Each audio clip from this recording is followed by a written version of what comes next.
kiyadimi? Yoki sahobalar kiyadimi? Masalan, bosh imomlar kiyadimi? Kim kiyadi tojni qiyomat kunida?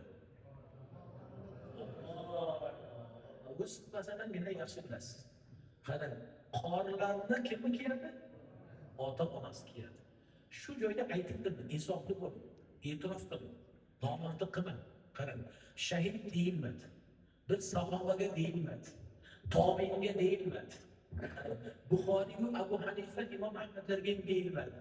Qaysi bir ota-ona farzandiga Qur'on yodlasa, o'shani topshiradi. Bu qanday maqom? Ey ota, domla, farzandlar yodlayapti Qur'onni hozir. Ilohim yodlasin. O'sha toshlarni ko'p kiygan. Hammangizga ham endi tosh kiyarkansiz, bugun jiddiy jahd bo'ling. Ishingizni puxta qiling. Tadbirkorligingizni yana ham mahkam qiling. Nima ishingiz, yumushimiz borki, albatta jamiyatga, insonlarga, mo'min musulmonlarga, vatanga manfaatli bo'ling. Lekin shuning yo'lida farzandingizga juda ham e'tiborli bo'ling.